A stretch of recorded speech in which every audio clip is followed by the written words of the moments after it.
पिला माने आज आम तुम नवम श्रेणी इतिहास बही प्रथम विषय टी पढ़ा।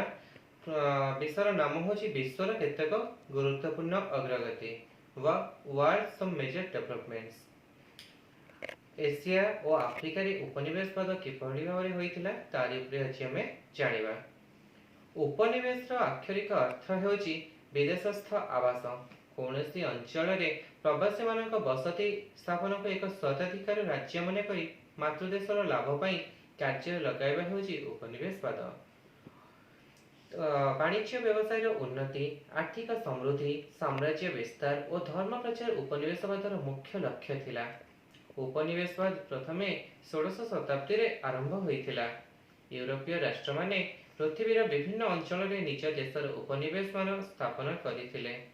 सेमाने एशिया और आफ्रिका को मुख्यतः वाणिज्य व्यवसाय उद्देश्य रे आसीथिले एवं विभिन्न स्थान रे वाणिज्य केन्द्र मान खोली एकचाटिया वाणिज्य कारोबार पई उद्यम करथिले। वाणिज्यिक प्राधान्य विस्तार करने कलह लगी रोला कहीं पिला से ठीक भाव में गोटे जड़े लोक कले आउ जन ईर्षा मनोभाव तो निहाती भाव में आसो। तेणुक यही सब टिके टिके घटना को लेकिन भितर कलह ही लगी रोला। प्रथम पर्याय उपनिवेशवाद अष्टदश शताब्दी शेष भाग पर्यंत चली। ऊनविंश शताब्दी को उपनिवेश स्थापन और औपनिवेशिक प्रतिद्वंदिता पुनरुत्थान है। पुणी थे कौन है ऊनविंश शताब्दी में देशर सामाजिक अर्थनैतिक और राजनैतिक अवस्था उपनिवेशवादर विकास में सहायक है। धीरे धीरे अग्रगति उपनिवेशवाद आसीथिला। साम्राज्यवादी राष्ट्र माने परिस्थितिर फायदा नहीं स्वार्थ को सुहाउथिबा अंचल जय कले। माने जेउठी भल लाभ होची से जगह गुड़िक दिन को दिन जनसंख्या वृद्धि हेतु वाणिज्यिक व्यवसाय तार अग्रगति किसी है जहाँफल कौन है लाभ होगा लगिला। अष्टादश शताब्दी जिते वाणिज्यिक आरंभ है धीरे धीरे अग्रगति कर आस्ते आस्ते किंतु ऊनविंश शताब्दी अग्रगति बहुत ढेर सारा अग्रगति करथिला। तेणुक से जगह उपनिवेश स्थापन करथिले एवं धीरे धीरे वाणिज्यिक व्यवसाय अग्रगति घटवा फल साम्राज्य सेठारे विस्तार करथिले। उपनिवेशवादर एक नूतन पर्याय थिला औपनिवेशिक साम्राज्यवाद। यह 1914 मसीह आरंभ होइथिबा प्रथम विश्वयुद्ध पर एक प्रमुख कारण होइथिला। पिला माने जेतबेले प्रथम विश्वयुद्ध आरंभ होला सेतबेले कौन हुए ना किछि किछि घटना को केंद्र करी उभय उभय भितर झगड़ा लगती। जो झगड़ाटा तीव्र रूप बहुत प्रतिशत परायण होई किछि करि बसिबा अधिक किछि करि बसिबा से भली परिस्थिति मान आसी थाए। सेमती 1914 मसीह जेतबेले प्रथम विश्वयुद्ध पई एई उपनिवेशवाद ही प्रमुख कारण होई आसीथिला होई उठला काहे जहा फल विश्वयुद्ध आरंभ प्रथम रु एठारु ही किछि किछि घटना मान घटिथिला जहा कि धीरे धीरे बड़ आकार रे विस्तार लाभ करथिला। एबे जानिबा एशिया और आफ्रिका रे उपनिवेशवादर कारण काहे कि उपनिवेशवाद सेठी होइथिला। प्रथमे जानिबा भौगोलिक आविष्कार। पंचदश और षोडश शताब्दी भौगोलिक आविष्कार फल भिन्न भिन्न स्थान में अनेक नूतन अंचल संधान मिला। यूरोपीय राष्ट्र मानकरू एशिया और आफ्रिका महादेशर विभिन्न देश को जलपथ और स्थलपथ आविष्कृत है। फल देश मान मध्य यातायात और जोगाजोगर अधिक सुविधा है। पिला माने यातायात कहले आम गोटे जगह आ गोटे जगह को जीवा बुझे था किंतु रास्ता घाट यातायात आ जलभाग स्थल भाग यातायात भितर बहुत तफात। कारण जल भाग आम बड़ बड़ नौका द्वारा हो बोट द्वारा हो एमती सब जाकि अति जल्दी भी पहुँची पार्लु। स्थल भाग आम किसी दुर्गम पथ अतिक्रम करने पड़ता से तो गाड़ी मोटर एत सुविधा नाला। तेणुक किसी पशु पक्षी जरिए से स्थल पथ जावास करते आकाश पथ से एत पर्याप्त परिमाण रही नाला। तेणुक जलपथ को भी बहुत माने जावास सब प्रकार निर्भर करुले। फल देश मान यातायात और जोगाजोगर अधिक सुविधा हो पारिथिला। प्रत्येक देश अन्य देश संबंध में ज्ञान आहरण करथिले। जेहेतु पिला माने आमे गोटे जगह को जाउचे धर आमे निज मार्केट भितर बोलुथिबा आ गोटे मार्केट बोले हमको आ टिके माने कोन निज गोटे डेवलपमेंट आसी थाए जहाँफल कि आम आउ गोटे नुआ जगह को बुलवा नुआ जगह को जाना सेठार लोक मानकर चालीचलन विषय जाना एमती सब किसी चिंता आम मन भर पशे जहाँफल आम मैंने कौन टे आगे किसी पदक्षेप नहीं पार चलचंचल हो पार एमती सब किसी हो पारि थाए जहाँफल जोगाजोगर अधिक सुविधा होता प्रत्येक देश अन्य देश संबंध में ज्ञान आहरण कले एमती धीरे धीरे पाखापाखि देश सहित अन्य देश दूर देश गुड़िक सहित संपर्क स्थापन होगा लगे भौगोलिक अनुसंधानकारी माने नूतन भाव आविष्कृत अंचल में व्यावसायिक और राजनैतिक लाभ अनुकूल परिस्थिति थिबा कथा सेमानक विवरणी में उल्लेख कले एहीपरि भाବରେ भौगोलिक आविष्कार उपनिवेश पथ प्रदर्शन है धीरे धीरे यही भाव में भौगोलिक आविष्कार आरंभ होता तापरे आम ये जो सब गुड़िक उपनिवेशवाद किसी गोटे जोगाजोग स्थापन होगा फल कौन कौन है लोक लाभ भी तो किसी ना लाभ नथिले वाणिज्यिक व्यवसाय किभଳି भाव करेंगे से जो लाभजनक व्यवसाय सुविधा गुड़िक कौन कौन है एवं जाना एशिया महादेश अंतर्गत भारत और अन्य केतोटी देश में अनेक लाभदायक सामग्री उपलब्धि होता सेगुड़िक मध्य विभिन्न प्रकार मसला हो चा कार्पास वस्त्र रेशम सुना मुक्ता प्राकृतिक औषध चीनामाटर पात्र एवं इबनी काठ मुख्यतः थिला पिलामाने से समय ये सब जिनस गुड़िक अन्य निज देश अन्य देश को आमदानी रप्तानी करने पथ प्रदर्शक होता सहित यार चाहिदा बहुत थिला जहाँफल एगुड़िक बहुत लाभजनक व्यवसाय थिला चीनामाटर पात्र जहाँ कि आम से तो आज काली भाई प्लास्टिक बा स्टील व्यवहार नाला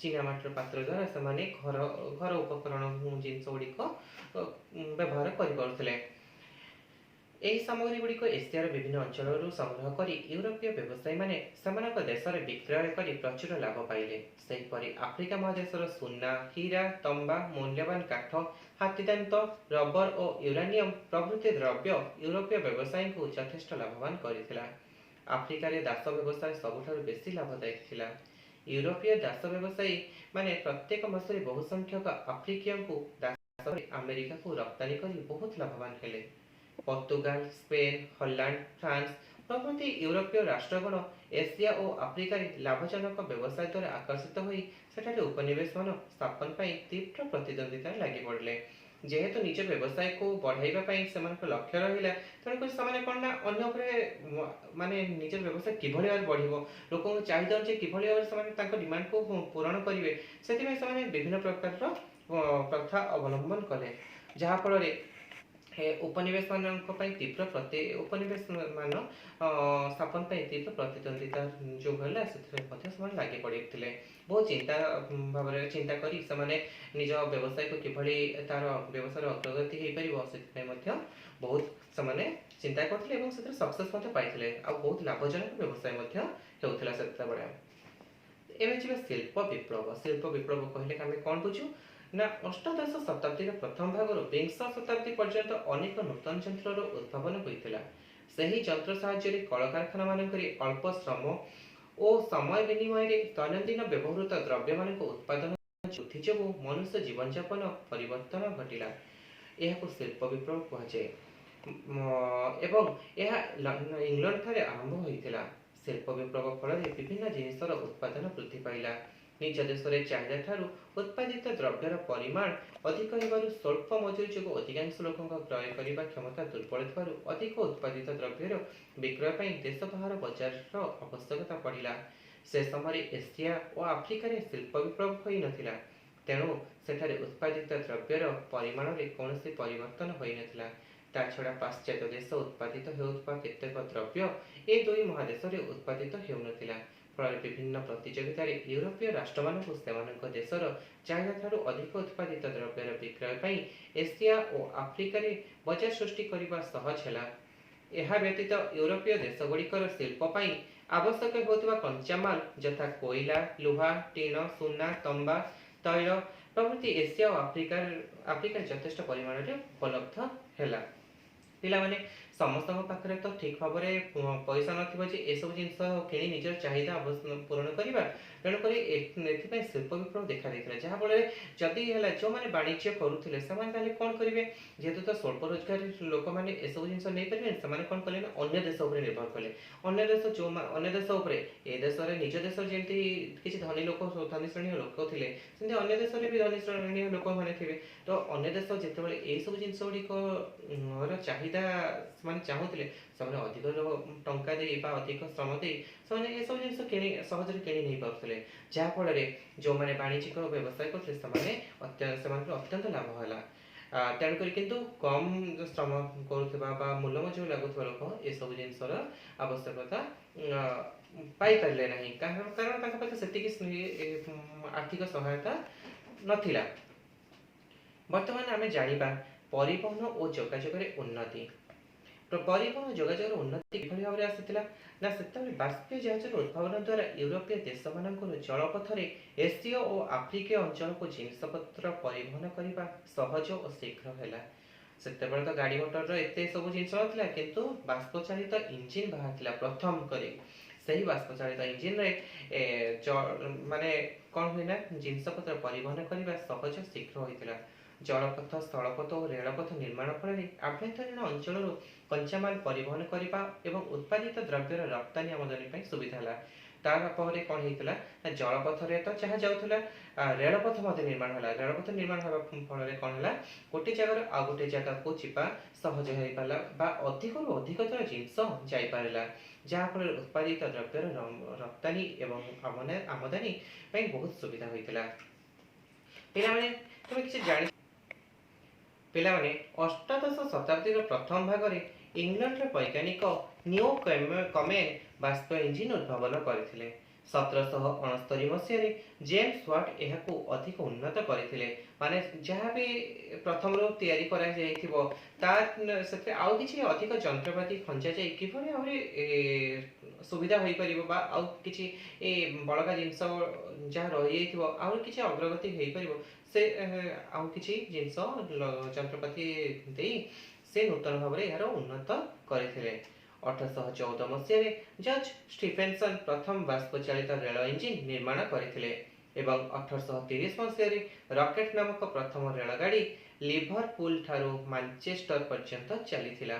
1838 मसीह बाष्पीय शक्ति चालित दुईटी जहाज आटलांटिक महासागर अतिक्रम करथिला। पिला माने आटलांटिक महासागर विषय तो तुम्हें माने जानिथिबो से जो जलपथरे गुड़िकर क्षमता माने द्रुत गति यथाशीघ्र पहुँचवा तार जो क्षमता थाए बहुत बेगटा को बढ़ाई दि जाता, जहाँफल से गुड़िक जलपथरे अति शीघ्र जा गोटे देश आ गोटे देश आमदानी रप्तानी सहायक होता। एवं जीवा दुर्बल शासन। दुर्बल शासन कौन है ना 19 शताब्दी एशिया और आफ्रिका अंतर्भुक्त देश मानक शासन अत्यंत दुर्बल होता। कहीं 19 शताब्दी दुर्बल है ना अनेक जातीय राष्ट्र सृष्टि होते सुधा नूतन शासन पद्धतिर कौन से प्रभाव यही दुई महादेश पड़ नाला। सेठारे मध्ययुगीय शासन चली और से अंचल लोक मैंने स्थानीय मुख्यों प्रति आनुगत्य प्रदर्शन करुले। अधिकंतु एशिया और आफ्रिकार देशगुड़िक उन्नत धरणर युद्धास्त्र निर्माण कर फल यूरोपीय राष्ट्र मानकर सहजरे से युद्धरे जय कर बहु संख्यार एशिया और आफ्रिकार लोक मैंने स्वल्प पारिश्रमिक मिले सुधा यूरोपीय सैन्य बाहिनी जोग देवाकू बा विदेश में अवस्थित कारखाना मानक काम करने को चली जाते।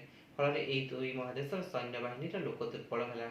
पिला माने जे कौन से आम गोटे कम कर अर्थनैतिक व्यवस्था ठीक भाव में नथी शासन क्षमता शासन हर्ताकर्ता जी रही था से ठीक भाव शासन कर लोक मैंने जीवे कुआड़े से तो निहती भाव अन्य निर्भर करेंगे ना ना से निज देश छाड़ी अन्य देश को जीवा पक्षे ही प्रतिकार।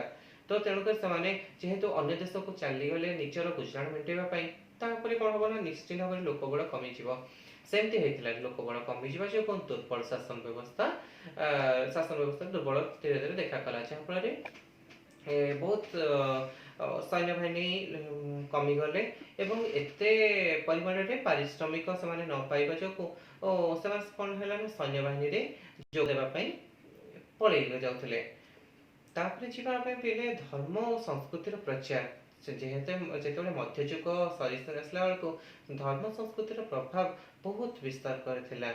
ସେମିତି ଉପନିବେଶବାଦ ଦ୍ୱାରା ପଛ ଶ୍ରେଣୀର ଲୋକେ ପାଶ୍ଚାତ୍ୟ ସଂସ୍କୃତି ଓ ଧର୍ମର ସମ୍ପର୍କରେ ଆସି ଅଧିକ ଉନ୍ନତ ଜୀବନଯାପନ କରିବେ ବୋଲି କେତେକ ୟୁରୋପୀୟ ରାଷ୍ଟ୍ର ପ୍ରଚାର କଲେ। ଉପନିବେଶ ସ୍ଥିତ ଅନୁନ୍ନତ ଅଧିବାସୀଙ୍କ ଜୀବନ ଜୀବିକା ବା ଶିକ୍ଷା ଓ ସଂସ୍କୃତିର ଉନ୍ନତି କରିବା ଉଚ୍ଚତର ଜାତିର କର୍ତ୍ତବ୍ୟ ବୋଲି ସେମାନେ ଚିନ୍ତା କଲେ। ଏସିଆ ଓ ଆଫ୍ରିକା ମହାଦେଶର ମୂଳ ଅଧିବାସୀମାନଙ୍କୁ ଏହି ୟୁରୋପୀୟ ଉପନିବେଶବାଦୀ ଗଣ ଅନୁନ୍ନତ ଓ ଅନଗ୍ରସର ମଣିଲେ। ସେମାନଙ୍କୁ ସଭ୍ୟ ଓ ସଂସ୍କୃତି ସମ୍ପନ୍ନ କରିବା ଏବଂ ସେମାନଙ୍କ ଦେଶରେ ପାଶ୍ଚାତ୍ୟ ଧର୍ମ ପ୍ରଚାର କରିବା ୟୁରୋପୀୟମାନଙ୍କ ନୈତିକ କର୍ତ୍ତବ୍ୟ ବୋଲି ମନେକରି ଉପନିବେଶ ସ୍ଥାପନ କରିବାକୁ ଆଗ୍ରହୀ ହୋଇଥିଲେ।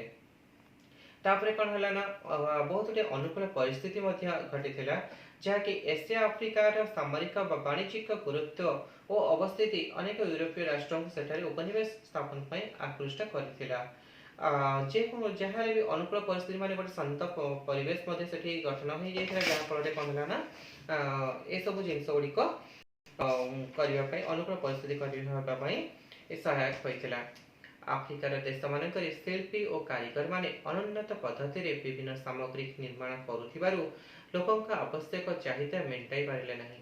ଫଳରେ ସେମାନଙ୍କୁ ୟୁରୋପୀୟ ରାଷ୍ଟ୍ରଙ୍କ ଯନ୍ତ୍ର ତିଆରି ସାମଗ୍ରୀ ଉପରେ ଅଧିକ ନିର୍ଭର କରିବାକୁ ପଡୁଥିଲା। ଏହାର ସୁଯୋଗ ନେଇ ୟୁରୋପୀୟମାନେ ଏ ଦୁଇ ମହାଦେଶର ଉପନିବେଶ ସ୍ଥାପନ ପାଇଁ ଅଧିକ ଉତ୍ସାହିତ ହେଲେ। ଏସିଆ ଓ ଆଫ୍ରିକାରେ ଅଳ୍ପ ପାରିଶ୍ରମିକରେ ୟୁରୋପୀୟମାନଙ୍କ ଦ୍ୱାରା ପ୍ରତିଷ୍ଠିତ ଖଣି କାରଖାନାରେ କାମ କରିବା ପାଇଁ ଯଥେଷ୍ଟ ସଂଖ୍ୟାରେ ମାନବ ସମ୍ବଳ ଉପଲବ୍ଧ ହେଉଥିଲା। କାହିଁକି ନା ତାଙ୍କ ପାଖରେ ସାମଗ୍ରୀ କିଣି କିଭଳି ଭାବରେ ସେହି ସାମଗ୍ରୀକୁ ବିକ୍ରି କରାଯିବ ଏସବୁ ଜିନିଷ ଗୁଡ଼ିକ ସେମାନେ କରୁଥିଲେ ମଧ୍ୟ, କିନ୍ତୁ ଲୋକଙ୍କ ଚାହିଦା ଅନୁଯାୟୀ ସେମାନେ ତାଙ୍କ ଚାହିଦାକୁ ପୂରଣ କରିପାରୁନଥିଲେ। ଏସବୁ ଜିନିଷ ହେବା ଫଳରେ କ'ଣ ହେଲା ନା ଏସିଆ ଓ ଆଫ୍ରିକାରେ ଅଳ୍ପ ପାରିଶ୍ରମିକରେ ଅଳ୍ପ ପଇସାରେ ୟୁରୋପୀୟମାନଙ୍କ ଦ୍ୱାରା ପ୍ରତିଷ୍ଠିତ ଖଣି କାରଖାନାରେ କାମ କରିବା ପାଇଁ ଯଥେଷ୍ଟ ସଂଖ୍ୟାରେ ମାନବ ସମ୍ବଳ ଠିକ୍ ଭାବରେ ହୋଇପାରି ନଥିଲା। ପିଲାମାନେ ଯେତିକି ଆଜି ମୁଁ ଏଇ ଇତିହାସର ପ୍ରଥମ ଅଧ୍ୟାୟ ବିଷୟରେ କହିଲି, ତୁମେମାନେ ସେତକ ମନ ଦେଇ ତ ଶୁଣିଛ। ତେଣୁକରି କିଛି ବି ତୁମର ମନ ଭିତରେ ଯଦି ସନ୍ଦେହ ଥିବ ତାହେଲେ ମୋତେ କମେଣ୍ଟ ଆକାରରେ ଜଣାଇବ। ମୁଁ ଯେହେତୁ ଆଗାମୀ କ୍ଲାସରେ ଆସିଲେ ଏସିଆର ଉପନିବେଶ ସ୍ଥାପନ କିଭଳି ଭାବରେ ହୋଇଥିଲା ତା ଉପରେ ପଢ଼େଇବି। ତୁମେ ଯାହା ବି ତୁମର ଅସୁବିଧା ବା ସନ୍ଦେହ ଥିବ ମୋତେ କମେଣ୍ଟ ବକ୍ସରେ ଜଣାଇବ।